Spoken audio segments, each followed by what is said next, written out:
Kí lorúkọ ẹ? Àbírù lorúkọ mi. Ọmọ Ilébo. Ọmọ ilé ayé ọmọ ilé mọ nínú. Ọ̀gá yẹn mi ráyè gbé Ṣé ní kò yí àbápò?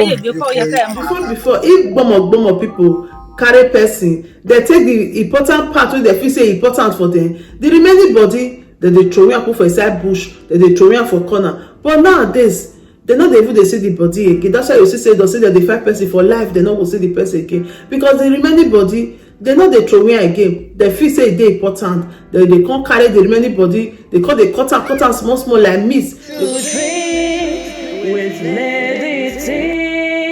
Hi everyone, welcome back to this YouTube channel, True Dreams with Lady T. It's your sister, your friend, is your girl. This is your first time you just get post for YouTube, or you just come across this our channel.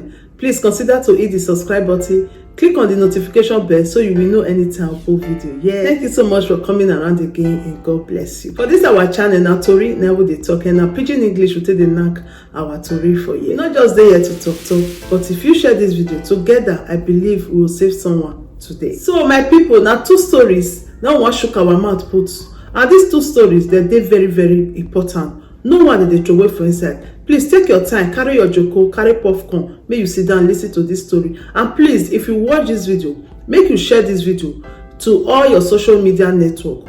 Share this video to your friends, to brothers, sisters, children, cousin, uncle, anybody wey be say you know at all. Please, it will help them, it will save so many people.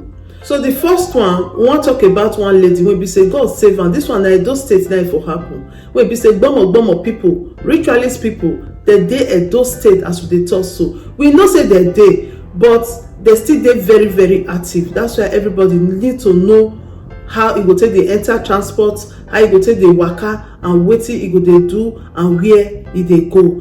Anyway, before we continue with this story, I just want to listen to one of our sisters wey be say she go even fall into that trap, but thank God for her life. She dey alive to share her testimony. She go inside the lions den. E no easy to go lions den come back. Na there na she go and she come back, and she come thank God and also to tell people to be careful. Mona listen to her, then we'll come back. It be like a dream for my eye. I don't know how I want to explain now. I don't know how God will rescue me out, single me out of that situation. I don't feel explain. When I see human being head for granted, I thank God for my life for a while, and I thank God. Do thank you for your concern. Do I don't come from burial. Okay. Now I really go that for enter motor after NEPA, that NEPA there, opposite NEPA now for enter motor. They shot Bubai park home. Now enter with one woman who may check come. And banana na pass it, I don't enter want to move. Before we reach Agbado market, code on the cash me. I just said at this in the church I did go. If I reach church, they pray for me. I'll do okay. Now that one you'll be believe when I get. Someone to move just Ramat. Then after metro small, where that this traffic day. And then the what's that name? Below go for my waist. So I come obey. I saw they take out and go. I do our side. Before you know, they don't reach bypass.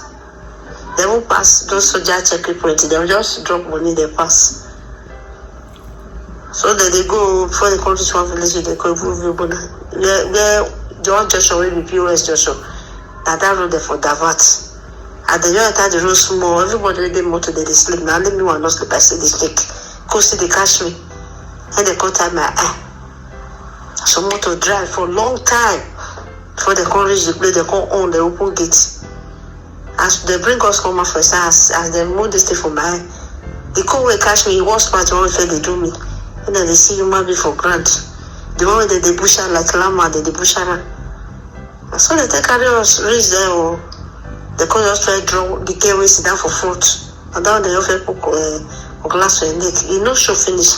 I don't know, I just pray, say, God, make that give me the free as they take free me. So that woman will make my car call. They don't put the glass, she just show red. Now so they take them off for neck. He had just come on, now so plus I just pissed for that. And then that's why I take peace before body. Force is down. That the same one man will say John knows enter the sick down. And they drag me get up again. Say me I remove it in my body. I can't remove the natural one shot can I can't put it down for my back. They put the cutlass the second time, you know, show anything. And they come leave me. They want when you call one woman where they come off the side. And so that woman just see people wait for them. So that woman they fit. I don't know what happened to all those ones because everybody now they before voice come they come for the house where they say one match of the side. Say me they should take that one away and they take time my eye. They come go through me for bush. I don't feel explain. And the same place where they say they still carry me go. When mama would they tell me say my customer sister. Since 2 weeks now they say the woman over fit with the beat where they beat her. They not touch me. They not ask me anything. I don't know how God take one for me. When I help me, they thank God. When I help me, thank God because God too good for me. The purpose where God get for me, where be say He keep me, where I not follow those people on hand. May God give me strength, my take one. So about you do well. Thank you. So now testimony and our experience with this bomb of people. Now be this one. So they send that for me now. Say make I still. Come share am with una my people, you understand? For now to be careful now. Yes, say na ring road now for enter and see and they take divert and many people dey there they just dey cutty people like say na meat when they want put for pots then they cut, you understand? So make everybody be careful. This one na recent now, this one never take. Now ring road there say for enter. So they fit there anywhere, say na Agbobayi, Agbo Park direct na they face. So they can say in anywhere. The fit come from Ogida, Ugbo, or any part of anywhere for Edo State. So I beg, if you are from Edo State, in short, we are from Nigeria and everywhere they do. Mona try, Mona they tell una people, make that they know the kind motto when they enter. And make that they prayerful because person must enter motto. Not everybody get money to buy motto. So make that they prayerful, make that they prayerful. Maybe say they don't go land themselves in this kind of people hand because this one are recent. He never take. And I remember say one lady see make video how she see take rescue come out for inside. People wey be say their family no see money bring, how they take they cut their like say they want put meat for pot for fire cook. So Mona be careful and Mona dey prayerful. Mona not to waste time for this one. Mo go down to the second story. So the second story be say my people they don dey eat person for Nigeria now. I know say they first dey eat before. But if I say the increase, it can't dey more now.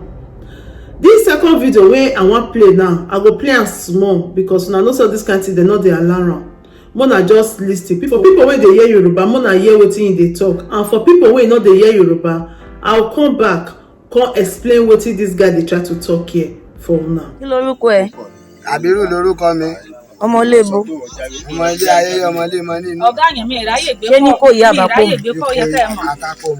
Àwọn olùjọ ṣiṣẹ́ tẹ́ ṣe yìí. Akin náà pé orúkọ rẹ̀ Clonsin, Akin Clonsin náà pé orúkọ rẹ̀. Ìgbò ìdédé bo lẹ pa sí. Ó mọ̀ gbé wá sọ́dọ̀ mi mà ní o. Ìyàwó rẹ̀ mo pé mo rò kò fẹ́ wá bá sùn lásán lọ́dọ̀ mi ni o. Nínú ilé ọ̀dọ̀ ẹ àbí? Nínú ilé ọ̀dọ̀ mi. Báwo wá lẹ ṣe pa? Mo rò kò fẹ́ wá dò gan ni. Báwo lẹ ṣe pa? Òun náà ló pa nǹkan ẹ̀ fúnra rẹ̀. Èmi Bọ́wọ́ ṣojú ẹ ibẹ̀ ló wà. Nígbà tó dẹ̀ yá tí mo wọlé, mo rí i pé ọwọ́ rẹ̀ mo bá lọ́rùn rẹ̀. Torí pé o sọ lẹ́ẹ̀kan nínú mọ́tò pé o gbé ojú ẹ̀. O gbé lọ́wọ́. Mo fọ́ kan ojú rẹ̀ báyìí sókè mo ní ó dùn mí ni mo fi ṣe bẹ́ẹ̀. Ó dùn ẹ náà. Ìkejì ibo ló wà báyìí? Iko ilé ló wà, ó dẹ̀ ti ń pè mí látàárọ̀ tí wọ́n ti mú mi wọn ẹ̀dẹ̀jẹ̀ ká lọ bẹ̀. Kí lorúkọ kejì ẹ? Sá. Kí lorúkọ kejì ẹ? Akin Clonsin ni wọ́n pe orúkọ rẹ̀. Ọmọ bo ni? Ọmọ Ìkòyí náà. Ibo ni ilé wọn láyé ní Ìkòyí? Ilé wọn mi mọ̀ ní Ìkòyí bọ̀ tí ara ọmọ bàbá Tony Star ní Ìkòyí tí máa ń jẹ́. Bàbá tó lóògùn mo ti gbàgbé orúkọ bàbá yẹn. Orúkọ bàbá ẹ̀? Àwọn nǹkan tó wà nínú báfù yẹn mú jáde lẹ́yọ kọ̀ọ̀kan. Dojú ẹ̀ délẹ̀ báyìí, dojú ẹ̀ ẹ̀yìn ẹ̀.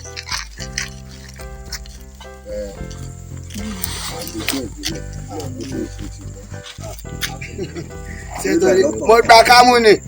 Lọ́tọ̀ọ̀tọ̀ ni wàá gbé lẹ̀. Gba kámú ni o. Gba kámú ni o. Gba kámú ni o. Gbé lẹ̀ lọ́tọ̀ọ̀tọ̀. Ìgbọ̀n tí mo ṣe kódà bó ṣe ń rí lára mi kò sẹ́ni tó lè mọ̀. Ṣùgbọ́n ó ti mú mi ná. kò sí kí ni mo wá fẹ́ ṣe. àwọn wo ló wà nínú kéńbẹ̀ yìí.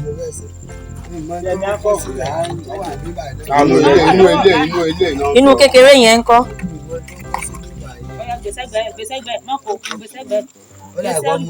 yọ síbẹ̀ ẹjọ́ kò yọ. ó máa dànù.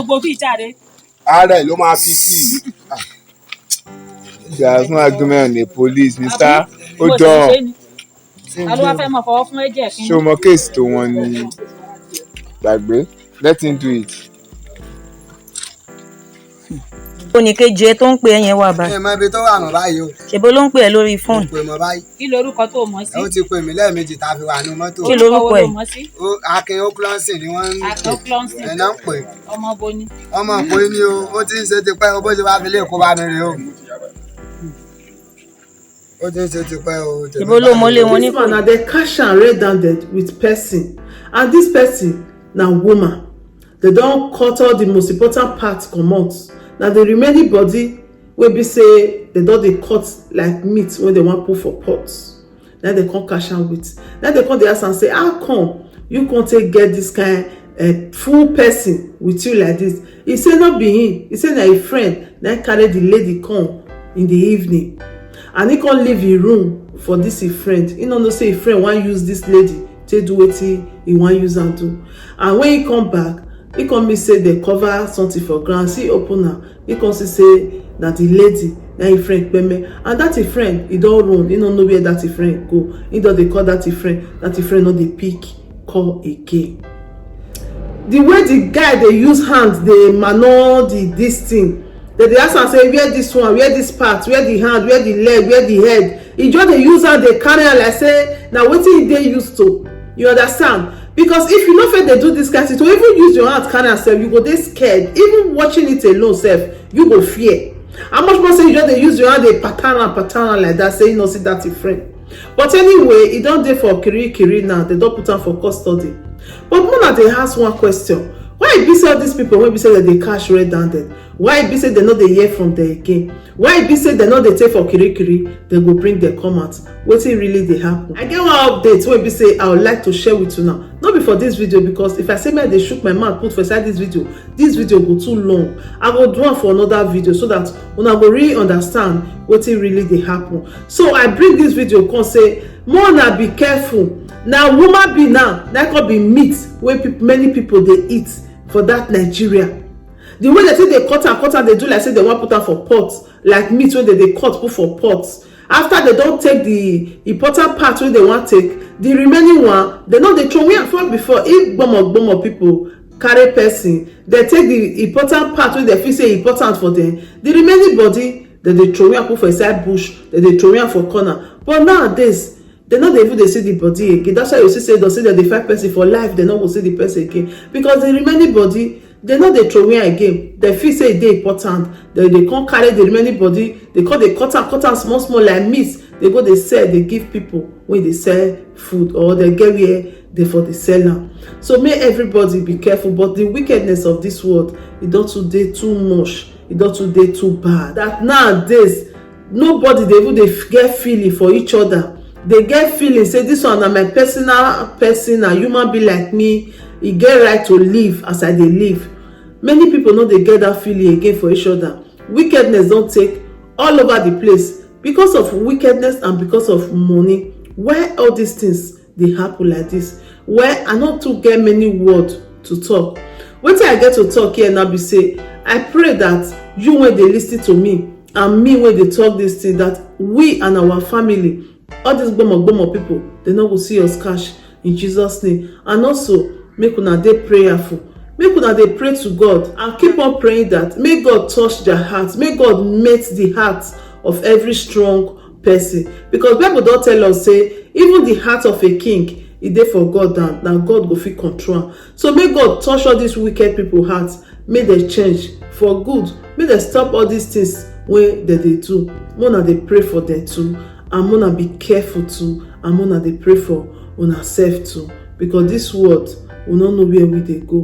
But I know say one day this world go be a better place for everybody to live on.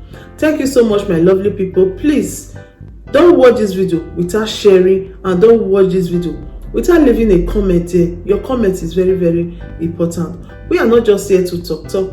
We are here to say a story that will change life, that will touch life, that will change situation of things. If you share this video, I believe you're gonna save someone today, or together, me and you will save someone today. If you have not subscribed to our YouTube channel, please consider to hit the subscribe button, click on the notification bell so you will know anytime we put video here. I remain your sister, your friend, your girl, your pikin, anyone you call me, I did there for you. True Dreams, Bright Life with Lady T. See you on our next video.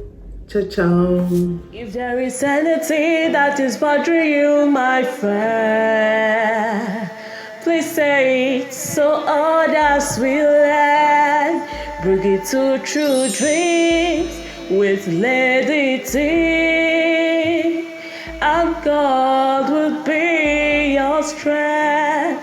Bring it to True Dreams with Lady T, and God will see you through.